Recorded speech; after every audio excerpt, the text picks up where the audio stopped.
파란 동그라미는 발달장애 자녀를 키우는 엄마들의 모임입니다. 아이들이 커가면서 가장 고민되는 부분이 자립을 위한 일자리인데요. 중증 장애인들은 마땅히 갈 곳이 없기 때문에 엄마들과 아이들이 함께 오랫동안 일할 수 있는 일터를 만들고 싶었습니다. 요새 취업 어렵잖아요. 그래서 이제 친구들이랑 얘기하는 게 우리 창업하자, 사업하자 이렇게 많이 얘기를 했고, 저도 이제 창업 수업도 들어봤고 했는데 이렇게 실제로 창업을 하게 되니까 정말 창업도 만만치 않구나라는 걸 좀 알게 되었던 것 같아요. 자활기업의 운영에 관계되는 문제인데요. 자활기업 창업하는 초기의 근로 능력과 사회적 일반 근로자의 능력의 차이가 분명히 있는데, 제가 판단했을 제 경험으로는 현재 우리 자활기업 근로 능력이 일반 근로 능력의 60~70%밖에 못 따라간다고 판단이 됩니다. 따라서 이 30%, 40% 갭을 줄이기 위한 방법이 뭘까? 사실은 사업이 한창 성장해 나갈 때는 부동산이라는 고정자산에 큰 목돈을 들이기가 되게 부담스러운데요. 이런 시설과 인프라를 이용하기 위해서는 이 태릉 입구에 위치해 있는 역세권은 적어도 3천만 원 이상의 돈이 아마 들어갈 겁니다. 그래서 이런 지원을 받는 것만으로도 되게 큰 힘이 됐죠. 네. 제가 사회적 경제를 만나기 전에는 동아리 형태의 어떤 모임으로서 그런 단체를 만들려고 했었어요. 근데 이제 사회적 경제를 만나다 보니 협동조합이라는 부분에 대해서 고민을 하게 됐고, 이 협동조합 안에서의 사회적 협동조합을 할 건지 일반 협동조합을 할 건지 고민하고 있습니다. 노원 사회적 경제로 살아가는 거? 보조받는 거. 되게 단순하게 생각하면 나의 노년이다. 예전엔 이렇게 쭉 대답을 했던 것 같아요. 지금 이 시점에서 다시 돌아봤을 때는 굉장히 대답하기 더 어려워졌다는 거, 더 복잡해졌다는 거, 그래서 더 고민되고 대답하기가 좀 어렵다. 죄송하지만 이렇게 말씀을 드리겠습니다.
저희는 사실 주체도 있고 자본금도 모았는데 방법을 몰랐습니다.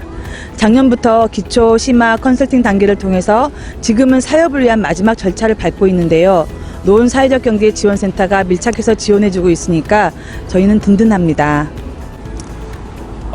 이번 년에 이제 산업협력단 선생님 소개로 노원 사회적 경제 지원센터에서 이제 저희 팀이 인큐베이팅을 받게 되었는데, 이렇게 인큐베이팅을 받으면서 창업에 대해서 좀 더 구체화를 하게 되고, 그리고 뭐 사회적 기업 동천 견학을 가서 거기서 직접 또 멘토링을 받게 되고 실무적인 걸 좀 더 보다 보니까 정말 좀 많이 도움이 되었고요. 그리고 이제 또 대학생이니까 저희가 이제 자본이 문제가 있잖아요. 근데 이제 지원금도 200만 원 가량 받게 되니까 정말 좋았습니다.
그 회의도 할 수 있고 또 교육도 받을 수 있는데 특히 센터에서 제공하는 그 뉴스 레터나 홈페이지, 블로그 그리고 페이스북을 통해서 사회적 기업 전반에 대한 그 소식을 접할 수 있어서 매우 좋았습니다. 신입사원이 들어오면 교육을 시켜줘야 되는데 시간이 되게 부족한데요. 이 지원센터에서 지원해주는 프로그램, 예를 들면 인사, 누무, 그리고 세무회계 같은 것들이 되게 효과적으로 도움이 많이 됐습니다. 노원 사회적경제연대 사회적협동조합의 1년을 돌아본다면 저는 개인적으로 굉장히 그 다양해지고 풍부해지고 연대가 풍성해졌다, 저는 이렇게 생각이 들어요. 그동안에는 협동조합, 마을기업, 사회적 기업들이 각자 따로 각자 도생을 고민했다면 지금은 이 연대 사회적 협동조합이 생김으로 인해서 함께 모여서 고민하고 교육도 같이 하고 또 사업도 같이 하고 그러다 보면서 연대의식이 높아지면서 이게 굉장히 씨줄 날줄로 얽히면서 노원 안에 이 사회적 경제의 역동뿐만 아니라 결과적으로는 그 외에 다양한 마을의 공동체성하고도 많이 연대의식을 가지면서 상호 거래 내용이 굉장히 풍부해졌다. 저는 개인적으로 그렇게 생각을 하고 있습니다.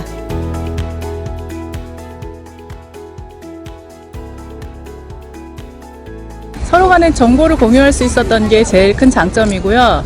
그리고 각자의 매장 홍보에만 좀 국한돼 있었는데 자원순환이라는 전체 큰 목표를 세우고 나서 한꺼번에 다 같이 함께 홍보를 할 수 있었던 점이 제일 좋았습니다.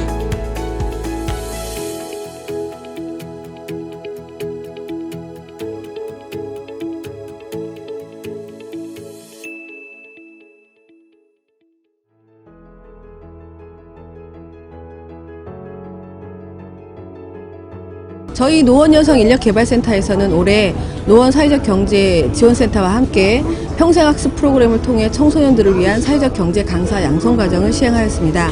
경력단절 여성들에게는 지역 내 일할 수 있는 일자리를 만들고 학교 현장과 사회적 경제를 연계하는 교육 과정을 만들어낸 실제로의 좋은 사례가 되었습니다.